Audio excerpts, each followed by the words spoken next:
Nous allons réagir à la vidéo de ce youtubeur, je sais plus son nom, le fourre-tout de Gibbs, excusez-moi, qui a fait une vidéo sur le scandale autour de Lena Situation, soulève une réalité. Alors il va parler de plusieurs choses, et je pense que cette vidéo peut être assez intéressante, et puis on peut peut-être un petit peu mieux connaître un petit peu on va dire tout le drama qu'il y a autour. Mesdames et messieurs, bonjour, bienvenue dans cette toute nouvelle vidéo. Aujourd'hui, je vais vous parler de Lena Situation. Alors, on est le 3 août, donc normalement, les vlogs d'août ont commencé pour Lena Situation. Et je me suis dit que j'allais en profiter pour parler d'elle, parce qu'elle fait pas mal parler encore aujourd'hui. La dernière fois que j'en ai parlé, ça devait être peut-être en 2023, Lena Situation. Et aujourd'hui, je vais vous parler de polémiques autour de Lena qui, je trouve, se défendent pas mal. Voilà, on va faire une sorte de refresh. Alors, Lena Situation, si vous la connaissez pas, c'est une youtubeuse qui est là depuis un peu plus de 10 ans et elle s'était spécialisée dans les vlogs. Et son but, c'était de devenir une égérie de la mode, surtout du côté luxe. Et bah, ça a plutôt bien fonctionné pour elle, puisqu'elle a réalisé énormément de projets avec des marques. Elle a beaucoup évolué dans ce milieu, à un tel point qu'en fait, au final, on avait un peu cette sensation au fil des années que YouTube était devenu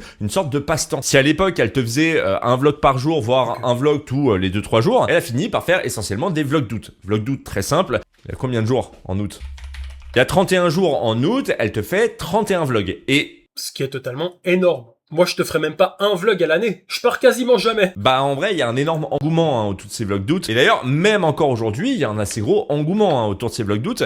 Et bon, surtout ce qui plaisait avec Lena Situation à la base, en tout cas à ses débuts, c'était le fait qu'elle était authentique. C'était quelqu'un qui, quand elle parlait, elle avait pas peur de dire les choses. Dans une époque où les youtubeuses lifestyle, influenceuses, vlog étaient beaucoup moins en fait authentiques. À ce moment-là, c'était très porté sur l'image. Bien, Lena a un peu brisé ses codes. Et pourquoi ça plaisait? Parce que en 2016, il commençait déjà à y avoir un écart entre les influenceuses de l'époque, celles qui étaient présentes en 2011-2012 et 2016. Puisque ces youtubeuses-là devenaient gagner de plus en plus d'argent, donc elles commençaient à avoir un train de vie qui était différent des viewers. Et pour Lena Situation, ça a été exactement la même chose. Son train de vie était comme les viewers, elle se confessait, en gros, c'était un peu la pote des viewers. Et c'est pour ça que les viewers sont autant fans de Lena Situation, parce qu'ils ont réellement cette impression d'être amis avec elle. C'est ce qu'on appelle d'ailleurs les relations parasociales. Mais on arrive, Alors que concrètement, nous ne sommes pas amis. On se connaît pas dans la vraie vie, hein. un problème des youtubeuses ou des youtubeurs qui font des vlogs et qui à la base étaient authentiques. En fait, le problème c'est qu'à la fin, tu peux plus l'être parce que tu gagnes tellement d'argent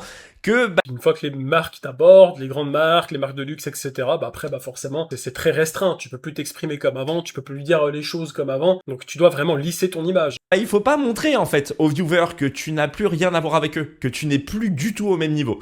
Et Lena Situation, ça a été le cas pour elle. Dans ma vidéo en 2023, j'avais expliqué que pour moi, le problème avec Lena Situation, c'est que elle te fait le Met Gala, elle est égérie de marques de luxe, c'est une personne qui est extrêmement connue. Elle est pote avec des Kardashians, en termes de niveau d'influence. T'es au top, en fait. Mais, le problème, c'est qu'il y a tes viewers qui sont là et qui pensent que t'es toujours un peu comme eux. Alors, tu vas propager des idées comme quoi t'es un peu comme Madame Tout-le-Monde, sauf que c'est faux. Voilà, c'est faux. Lena Situation, actuellement, si on réfléchit bien, c'est quelqu'un qui est allé extrêmement loin dans ses ambitions et en vrai, c'est impressionnant quand on y pense. Et le problème que j'évoquais à l'époque, du coup, c'est que Lena n'avait pas fait le deuil de son passé. Pour elle, elle était toujours un peu Madame Tout-le-Monde, sauf qu'en fait, pas du tout. C'est une entrepreneuse, c'est l'une des figures les plus emblématiques en France, dans la mode. Ok, puis c'est ça qu'on va lui reprocher, c'est que c'est plus Madame Tout-le-Monde. Ça l'a été peut-être un temps, effectivement, mais aujourd'hui, ce n'est plus le cas. Bon. Et le luxe. Dites-vous que Le Monde, en 2022, l'appelait la Dior Girl. C'est quand même impressionnant pour une youtubeuse. Elle a été invitée aux Oscars, elle a fait 2 fois le Met Gala, bref... C'est une star, voilà. C'est vrai que Lena Situation, c'est incroyable l'engouement qu'il y a derrière cette femme et ce qu'elle a réussi à faire dans sa carrière. Elle a commencé avec des vlogs. Moi, je comprends pas pourquoi, comment elle a fait et tout, mais en vrai, si elle a réussi, c'est qu'elle a réussi puis que c'est mérité. Je pense. Moi, je remets pas en cause son succès. Alors, même si, voilà, tout ce qui est vlog, tout ce qui est machin, ça m'intéresse pas. Mais bon. Il y a pas besoin d'aller plus loin, c'est une star. Et donc, t'es là, t'es une star, et tu veux toujours faire comme si t'étais Madame Tout-le-Monde, ça ne marche pas. Et elle recevait pas mal de critiques de ça.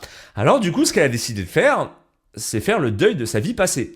Et ça, malheureusement, ça plaît pas à tout le monde. Et je peux parfaitement le comprendre. Alors, je vous parlais de 2 polémiques qu'il y a eu. Il y en a eu... Après, attention, quand on est autant populaire que Lena Situation, c'est compliqué de plaire à tout le monde. Une qui est ancienne, on parle d'une polémique d'il y a environ 1 an parce que je la trouve intéressante. Et la deuxième, c'est celle qui est récente par rapport à ses vlogs d'août, etc. Et les critiques qu'elle se prend dans la tronche en ce moment. Je trouve ça intéressant parce que ça permet aussi de de montrer à quel point peut-être certains youtubeurs ou youtubeuses semblent être complètement déconnectés de la réalité. Et beaucoup de gens, en fait, beaucoup de gens sur les réseaux essaient de montrer aux youtubeurs qui sont déconnectés. Et pourquoi je vais vous parler de ce scandale? Parce que pour moi, Il n'y a pas eu récemment Squeezie qui était pas au courant de tout ce qui se passait en France avec les forêts qui prenaient feu ou des choses comme ça. J'ai entendu, j'ai vu un truc, mais après je me suis pas trop éternisé sur le sujet. résume parfaitement le ras-le-bol qu'ont les gens envers les influenceurs youtubeurs. Alors, je vais pas forcément m'inclure dedans, même si, bien évidemment, l'écosystème YouTube, je suis à fond dedans, puisque je fais des vidéos encore sur cette plateforme, mais je pense honnêtement que la majeure partie des gens qui critiquent quand ils parlent,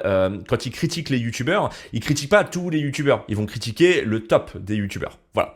Bref, on va commencer avec la première polémique que je trouve très intéressante, c'est la polémique des marionnettes. Pour ceux qui ne savent pas, en mars 2026, le père de Lena Situation fait une vidéo en expliquant que la compagnie des Trois Chardons est plus ou Vous la connaissez cette polémique? moins dans la merde financièrement suite au Covid. Et en gros, la compagnie des Trois Chardons, c'est quoi? C'est tout simplement une entreprise de marionnettes qui va dans les écoles maternelles pour faire des spectacles. Donc, le Donc son père est marionnettiste, comme ça qu'on dit? C'est chouette comme métier. père de Lena Situation a pris la parole en expliquant qu'il y avait une cagnotte qui est ouverte et que si les gens veulent donner, qu'ils n'hésitent pas pour faire remonter la société. Et Lena Situation a partagé cette cagnotte. Et là, c'est parti un peu en couille. Jusque-là, rien ne me choque. C'est parti en couille parce que Lena Situation, qui, on peut le dire, est assez riche, a partagé une cagnotte pour sauver l'entreprise de son père. Et du coup, plein de gens se sont dit, mais pourquoi toi tu sauves pas l'entreprise de ton père? Parce que c'est ton père et que tu peux, je pense, t'as quand même les revenus pour le faire. Et quand on y pense, oui, ça paraît logique. Je sais pas, l'entreprise de ton père, elle est en train de couler, toi t'es là et tu roules sur l'or. En effet, tu dis je vais t'aider, il y a aucun problème, je te protège avec plaisir. Le seul souci là-dedans, c'est que beaucoup de gens n'ont pas compris réellement, en fait. Je comprends l'avis de certaines personnes qui se sont dit, mais attends, t'as les moyens, pourquoi t'aides pas? Et c'est vrai que souvent les gens qui sont un peu dans ces trucs-là, ils veulent pas forcément aider eux. Ils veulent que ce soit toujours les autres qui aident. Mais eux, ils vont pas forcément aider, hein.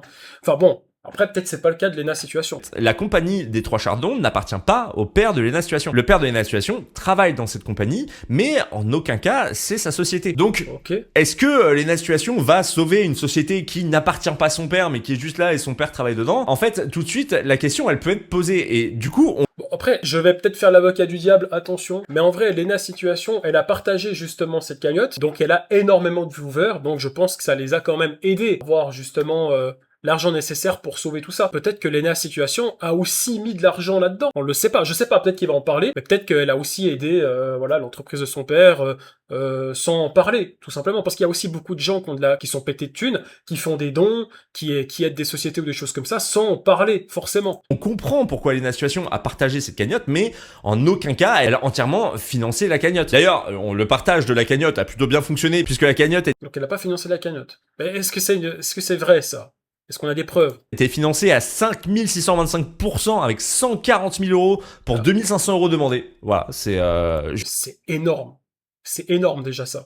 Juste énorme. La critique, je pense, vient d'un ras-le-bol qui est simple. Des millionnaires demandent à des personnes qui ont des revenus modestes de donner de l'argent pour sauver quelque chose. Et justement, on y vient. Pourquoi les gens gueulent quand ce genre de youtubeur-là fait des appels aux dons? C'est le fait que les viewers sont constamment sollicités. Alors, pas que financièrement. Par exemple, à l'époque, sur YouTube, on a pu diffuser assez rapidement des annonces. Par la suite, il y a eu ce qu'on appelle les mid-rolls, donc des publicités au milieu de la vidéo. Alors, on pouvait en mettre autant qu'on voulait, mais il y avait une sorte de réglementation sur YouTube qui faisait que c'était, quoi qu'il arrive, une pub toutes les 7 minutes. D'ailleurs, petite parenthèse, faut savoir que moi, c'est ce que j'adopte depuis le début de ma chaîne YouTube.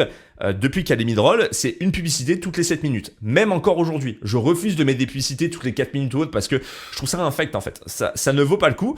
Tu gagnes pas forcément plus d'argent non plus parce que si quelqu'un est saoulé plus rapidement sur une vidéo, il va avoir tendance... Dans les vidéos qui ont 15 000 pubs, la vidéo elle fait 15 minutes et puis t'as 15 pubs. Faut pas abuser non plus. Ça partir plus rapidement. Donc il va pas voir une autre publicité à côté. Donc au final, ça vaut pas le coup. Même si, attention, j'ouvre une parenthèse dans la parenthèse, il y a un énorme souci aujourd'hui avec YouTube. YouTube décide arbitrairement de te dire si une publicité est bien placée ou pas sur ta vidéo. Et si elle n'est pas forcément bien placée selon lui, donc si elle est notée rouge, il est possible que la publicité ne se diffuse pas. Alors pourquoi me C'est relou ça. Parfois j'essaie de placer des pubs au bon moment, parce que je me dis là c'est le meilleur moment pour que ça fasse une coupure pub. Non, ça veut pas. Puis ça te met des pubs aléatoires dans des endroits où ça peut te couper en plein milieu d'une phrase par exemple. Je trouve ça vraiment con. Direz-vous, hein, c'est complètement con parce que je sais pas, le youtubeur, il sait un peu où mettre les publicités.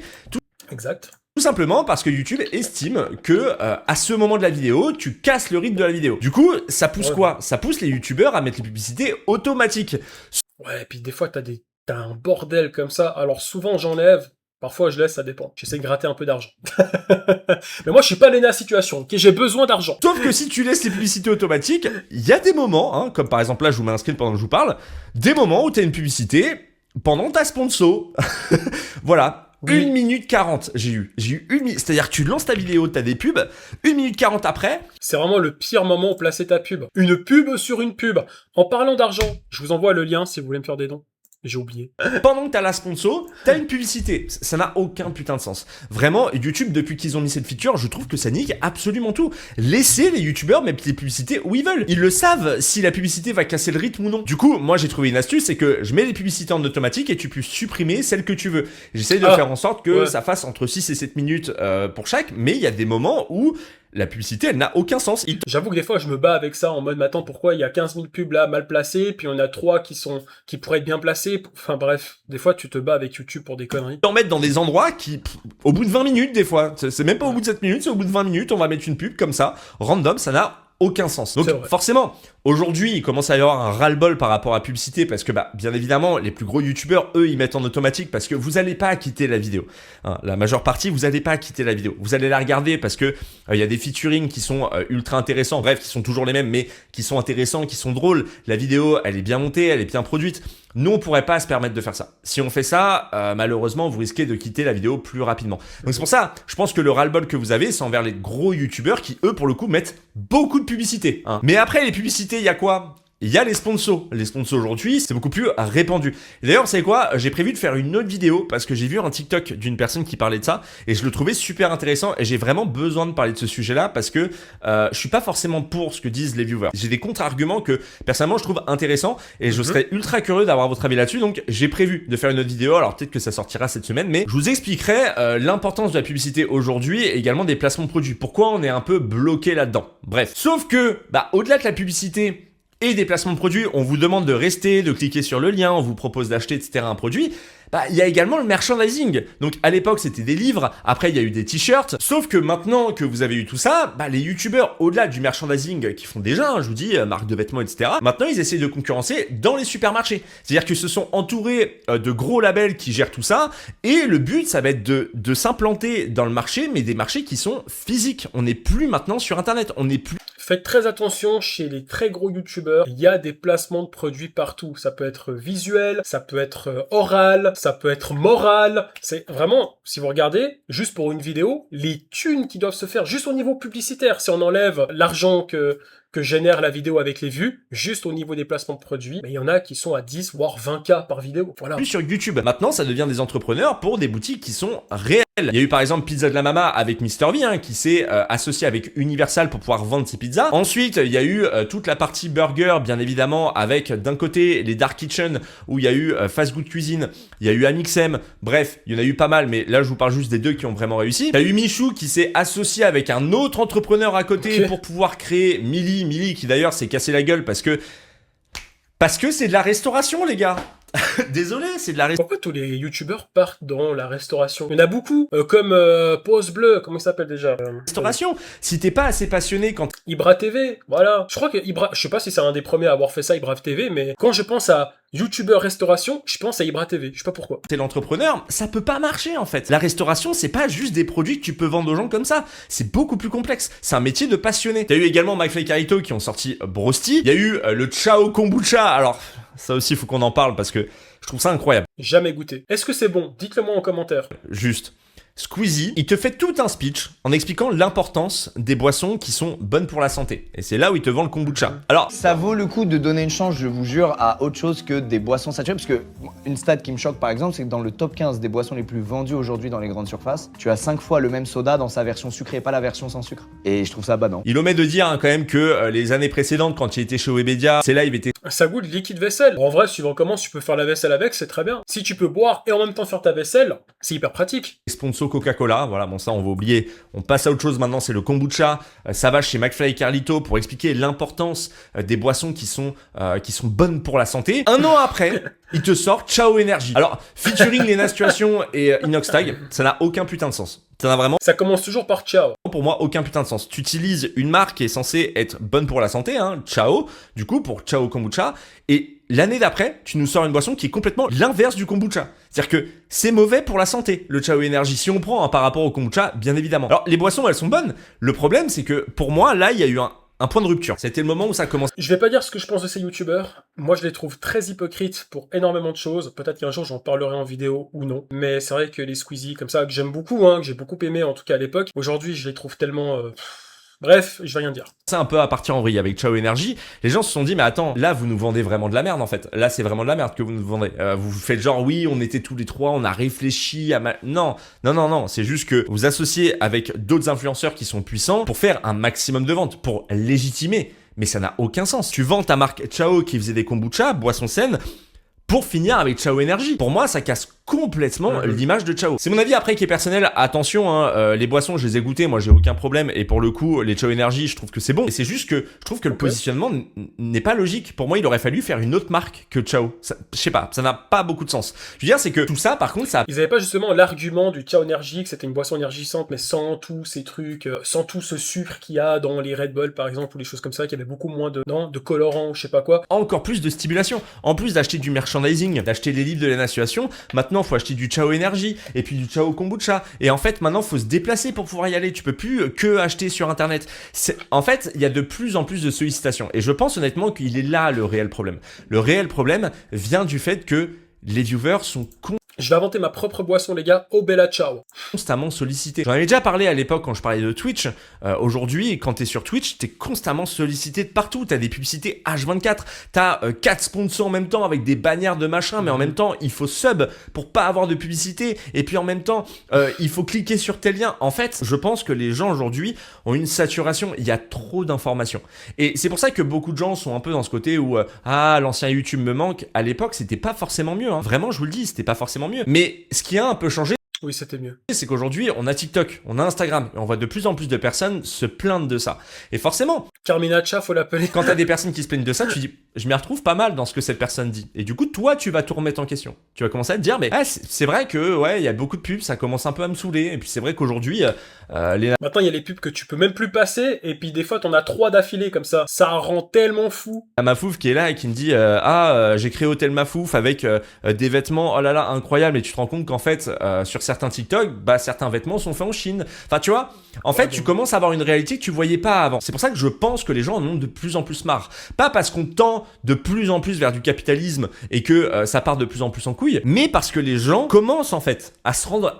Bon, moi, j'aime bien les youtubeurs moralisateurs qui crachent sur le capitalisme, mais qui vivent grâce à ça. Ça me fera toujours rire. réellement compte que la majeure partie des produits sont pas forcément fous, que c'est juste utiliser sa communauté pour vendre encore plus, que ces youtubeurs là ils sont déjà multimillionnaires et qu'est-ce qu'ils veulent vendre encore des produits qui pour la plupart sont soit bas de gamme soit moyenne gamme pour essayer de grappiller un peu d'argent. En fait c'est trop bizarre, on dirait que les youtubeurs ils s'associent constamment avec des entrepreneurs pour essayer de créer des choses plutôt que de les créer eux-mêmes avec leur énergie et surtout avec leur passion. Et si j'ai En parlant d'énergie, il y a eu Cho Energy. Hein. un problème à souligner là-dedans, c'est que beaucoup de produits aujourd'hui qui sont vendus par les youtubeurs sont moyens en fait, c'est médiocre parce que le youtubeur ne se donne pas à fond dans le projet. Alors c'est toujours, ça fait 5 ans qu'on bosse sur le projet, mais ça se donne. C'est comme pour la restauration, hein. C'est pas parce que t'es youtubeur que tu vas forcément ouvrir un bon restaurant avec des bons produits locaux, etc. C'est comme pour le stand-up. Il y a eu cette mode de youtubeurs qui voulaient faire du stand-up. Rappelez-vous, Cyprien, quand il avait fait un truc avec tous ses potes youtubeurs, ils ont fait un spectacle et c'était éclaté. Bon, ça a marché parce que voilà, ils avaient leur public et tout. Concrètement,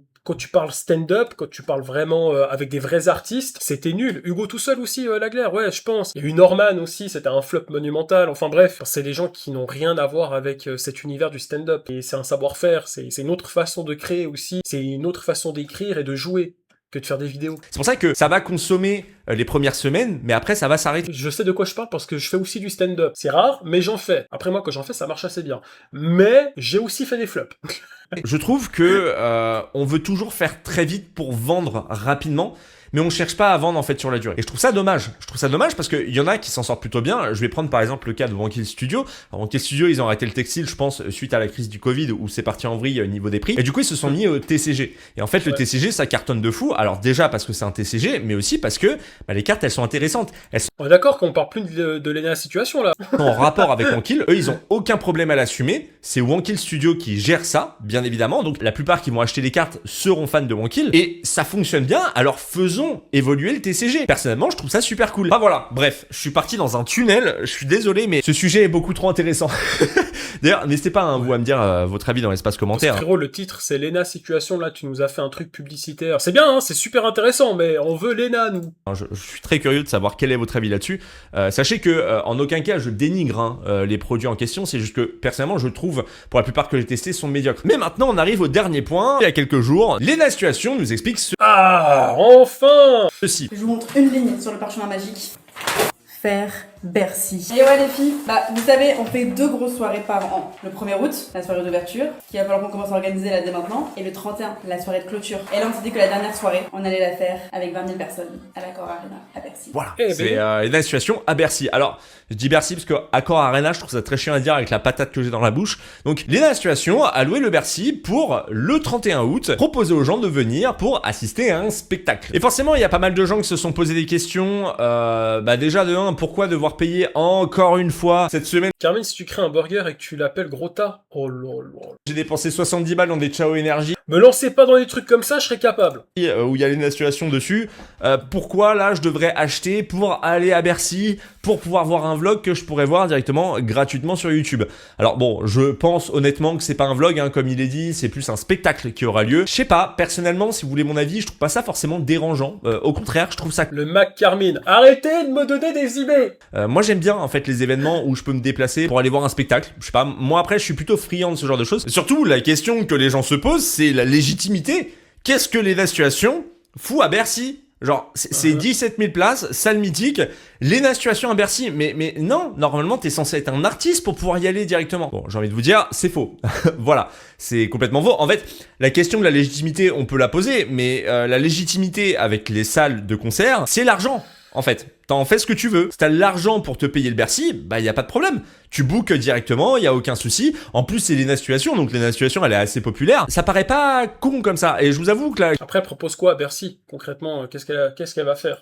question de la légitimité, pour moi, se pose pas trop. Également, il y a des gens qui parlaient principalement de la démesure. Hein. C'est, ton dernier vlog d'août, tu le fais à Bercy, genre, Bercy, c'est une salle, je vous le redis, mais c'est une salle mythique. C'est une salle que plein d'artistes veulent faire. On parle de 17 000 personnes, c'est énorme. Et t'es là, et t'es Lena Situation, tu claques des doigts, tu fais Bercy. Ce à quoi j'aimerais répondre à Mais une nouvelle fois, elle ne profite pas assez de la vie. ces gens, vous connaissez Lena Situation ou vous la connaissez pas? Vous savez que Lena Situation, elle a réservé quand même le Parc des Princes pour ses 28 ans. Encore une fois, elle ne profite pas assez de la vie. Putain, mais moi j'ai de la peine à louer un chalet pour les anniversaires des enfants. Elle loue le Parc des Princes pour ses 28 ans. Non mais, attendez, mais les gars, on est dans quel monde, là? Vous connaissez, non? Enfin, Lena Situation, elle est plus américaine que française aujourd'hui. Elle a toujours été dans la démesure. Mais même dans ses vlogs, je pense que les gens se rendent pas compte. Ils se rendent pas compte que quand elle loue un endroit, c'est pas 15 € la nuit, en fait. Lena Situation, elle est égérie dans le luxe. Il n'y a pas besoin d'aller plus loin. La démesure est dans son titre. Donc, bien évidemment que Bercy, ça paraît complètement logique qu'elle le fasse pour finaliser tout ça. C'est aussi une façon pour elle de montrer que c'est la numéro 1. C'est tout, c'est du pouvoir derrière, oui, c'est montrer qu'elle peut le faire. Alors je sais que pour les gens c'est un peu déstabilisant parce qu'elle a toujours montré un peu ce côté authentique. Alors sauf que l'authenticité de Lena, elle peut pas vous le montrer à 200%. Pourquoi? Parce que je serais même pas surpris qu'on me dise que Lena Situation est aussi riche, voire plus riche que Squeezie en fait aujourd'hui. Vous voyez, la démesure aurait été De toute façon, ils sont les deux très riches, donc en vrai, voilà. pour le coup le Stade de France, je pense. Je pense que le Stade de France ça aurait été compliqué. Mais vous voulez que je vous dise c'est quoi le pire? C'est que j'ai voulu acheter des places pour aller voir Lena Situation. Pourquoi? Parce que je voulais voir le spectacle en question et ensuite de donner mon avis dessus. Je trouve ça intéressant, je sais pas, ça peut peut-être intéresser des gens, voir si elle a plutôt bien géré la scène, etc. Sauf que j'ai eu un énorme problème. Bon, déjà j'ai été mis sur liste d'attente, il y avait 16 000 personnes devant moi, hein, c'est énorme, hein, je vous dis, Bercy c'est 17 000 places. Donc il y avait 16 000 personnes dans la file d'attente. Je suis arrivé, et là j'ai fait face à un problème. Bon, déjà le prix en fausse or à 94 €, bon, j'ai envie de te dire, Le prix de baiser. là pour le coup, Bon, carré d'or. autant pour des véritables Ça artistes de scène, y a pas de problème, je les mets, hein, je peux même mettre 150 €. Mais alors pour Lena Situation, 94 €, chaud du cul. Mais vous savez, Oui, mais tu comprends, elle doit profiter de la vie, elle profite pas assez. j'ai voulu prendre les places en carré or. J'ai voulu prendre les places parce que je me suis dit, bah au moins je serai devant la scène, je verrai tout le monde, trop bien. Et là on arrive à un problème, je pouvais pas prendre plus d'une place. Ah bon? C'est-à-dire que sur le site, si tu voulais prendre une place, bah tu pouvais en prendre qu'une.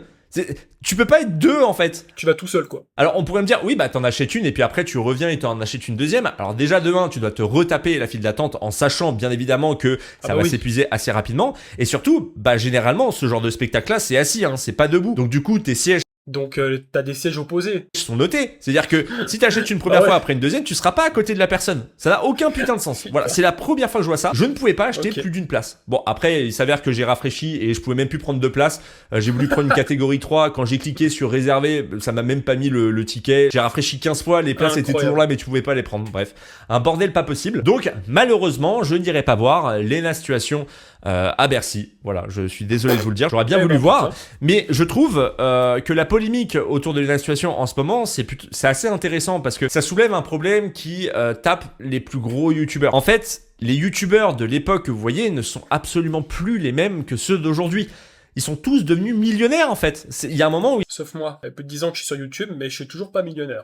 Et vous savez quoi? Ça me va très bien. J'aime bien aussi avoir ce côté, ce petit quotidien de monsieur tout le monde, d'aller travailler, c'est bien, c'est très bien, ça me dérange pas. Et en plus, je gagne un petit peu ma vie aussi avec YouTube, c'est un plus, je suis pas à plaindre. ils sont millionnaires, leur train de vie n'est plus tout le même. Est-ce que vous vous rendez compte qu'il y a un ami qui est toujours présent maintenant dans les vidéos? C'est GMK, enfin, vous connaissez GMK. C'est un mec qui vit à Monaco, il a plus de 10 bagnoles de luxe différents, il en a toujours des nouvelles, il se fait toujours des petits cadeaux à 400 000 euros. C'est un mec qui est extrêmement riche. Incroyable. Lena Situation, Squeezie et j'en passe sont dans le cercle de GMK.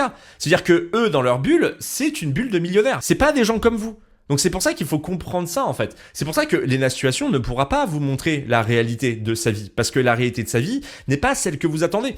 Et il est là en fait le point de friction. C'est que vous pensiez encore que Lena Situation allait continuer ses vlogs d'août jusqu'au bout alors que sa chaîne YouTube à Lena Situation, c'est juste un passe-temps. Malheureusement, le problème là-dedans, c'est que j'ai aucun doute sur le fait que malgré que ce soit un passe-temps et qu'elle soit très riche, eh ben, ça va faire des placements de produits dans ses vidéos. Franchement, j'espère pas. À ce niveau-là, il y a un moment où tu dis, bon, est-ce que t'as vraiment besoin de faire des placements de produits? J'espère pas. Après, elle a peut-être des contrats avec des marques sur l'année, je ne sais pas. Mais je peux parfaitement comprendre le fait que les gens en aient ras-le-bol, la sursollicitation. Maintenant, on vous vend des produits qui sont physiques, faut aller se déplacer pour aller les acheter. Mais vraiment, comprenez bien que ces youtubeurs-là ne sont pas dans le même monde que vous. Voilà. Moi, je le suis. Voilà. Ça, c'est parasocial, non? C'est parasocial. On est des amis. Voilà, on est des amis. Abonnez-vous à cette chaîne. J'ai un compte Lena, elle est sûrement adorable, plein de gens auraient fait pareil à sa place, et je pense aussi capitalisme, argent, investissement, donc pour moi, elle a bien raison, on est juste dans le cas d'une petite Parisienne qui a réussi. Par contre, elle ne peut pas plus prétendre à l'image de la fille du peuple désormais, ce qui est vrai, elle vit dans un autre monde, celui des friqués, et c'est comme ça, c'est son choix, et ça se respecte. Et effectivement, à la glaire, je parlais aussi avec un ami, parce que c'est vrai que souvent on crache sur les gens juste parce qu'ils sont riches. Vous savez, on est tout le temps, ouais, on critique les riches, mais on aimerait tous devenir riches. Et souvent on dit, ouais, t'as vu les riches, ils sont égoïstes, les riches, ils donnent pas assez, etc., etc. Le jour où toi, moi, peu importe, on devient riche, genre vraiment riche, est-ce que ça va pas nous monter à la tête, cette histoire? Est-ce qu'on sera toujours comme on est aujourd'hui? Je pense pas. Tes fréquentations changent, ton quotidien change, t'as plus peut-être cette pression financière où tu dois payer tes factures, faire la paperasse, tout compter quand tu vas faire tes courses, etc. Donc je pense que concrètement, on peut changer. Après, il y en a peut-être qui ont cette capacité à ne pas changer, puis à savoir d'où ils viennent, enfin, puis voilà, puis à garder pied sur terre, on va dire. Mais il y en a plein, ça peut leur monter à la tête, et puis voilà. Avec grand plaisir. Par contre, je le sens venir. Je le sens venir, tu vas arriver à Bercy, des canettes de Ciao Énergie partout, insupportable. Je sais même pas s'il y aura de la bière. Vous voyez, je sais même pas s'il y aura de la bière, ça va être du Ciao Énergie partout. Je le sens venir, ça va être insupportable. Les gens, ils vont être matraqués de merchandising, de machin et tout. Bien évidemment, il faut rembourser la salle aussi à côté. Mais j'ai quand même hâte de savoir comment ça va se passer, hâte de voir ce qui va se passer aussi, parce que Lena Situation, elle connaît absolument tout le monde. Donc, il va y avoir les Squeezie, les Biaggi, les Jilcy, GMK. Ça va faire de l'humour en fait sur scène. Ça va me rappeler un petit peu la dernière de Zen. Quand ils avaient invité absolument tout le monde. C'était bon enfant. Après, moi, je vous avoue, le petit problème que j'ai là-dedans, même si ça reste Bercy, et putain, c'est les prix, quoi. Putain, le prix des tickets. Parce que catégorie 3, t'es quand même vachement loin, quoi. Si tu veux être un peu proche, tu dois déjà dépenser plus de 50 balles. J'avoue que pour une situation, moi, ça me fait chier. Voilà. Et je pense qu'il faut vraiment être fan pour avoir l'envie d'y aller. Mais voilà. Je sais pas c'est quoi votre habitude. C'est vrai, faut être fan pour aller dans ce genre d'événement et puis payer 80 balles sa place. 80 €, excusez-moi. Je suis extrêmement curieux de savoir votre avis dessus. Sachez que je n'ai absolument aucune offense envers les youtubeurs, genre les plus gros youtubeurs, etc., envers les produits qu'ils font. Ils font bien ce qu'ils veulent en fait. Mais je comprends parfaitement le ras-le-bol des gens. Et c'est pour ça que j'ai envie d'avoir votre avis dessus, parce que Bah forcément, je le vois passer et des fois je le prends un peu à cœur parce que je me dis bah ça touche tout YouTube, ça donne l'impression que tout YouTube est comme ça, sauf que c'est pas forcément vrai. Puis derrière il y a aussi des raisons du pourquoi il y a de la publicité, pourquoi il y a des Merci les Gox pour les 5 bits. Merci infiniment, ça me fait plaisir. Et grâce à tes bits, mec, grâce à tes 5 bits, je vais pouvoir louer le Parc des Princes. pays où on vit aussi à côté, mais je vous en ferai part dans une autre vidéo, voilà, préparez-vous. Bref, je vais vous laisser là, j'ai déjà pas mal parlé. N'hésitez pas à vous abonner à la chaîne, voilà, merci beaucoup. On est bientôt, je crois, 50 000, hein, si je dis pas de bêtises. On est bientôt 50 000, donc merci à ceux qui s'abonneront. Vous pouvez également me suivre sur Spotify, voilà, si vous voulez les vidéos en format podcast, bah sachez que je mets aussi le format vidéo, donc... Bref, très bonne vidéo, très intéressante. Le passage de la publicité était un peu long à mon goût, mais après on a rebondi sur le sujet de Lena Situation. C'est très intéressant, on a appris des choses aussi. Très bonne vidéo, le like est mérité les gars. Le like est mérité. Voilà, je sais pas ce que vous pensez de Lena Situation, bah dites-le en commentaire, c'est super important, soyez de toute façon respectueux. Voilà, c'est tout ce que je demande. Vous pouvez aimer ou ne pas aimer cette créatrice, mais restez respectueux, c'est tout ce que je vous demande. Moi, pour ma part, vous savez que j'ai jamais vraiment été fan de Lena Situation pour des choses, voilà, pour plusieurs choses. Je n'ai pas forcément parlé comme ça publiquement, mais voilà. Et puis, je suis pas jaloux de son succès, au contraire, je suis très content, mais c'est vrai que des fois, ces gens-là sont un peu déconnectés.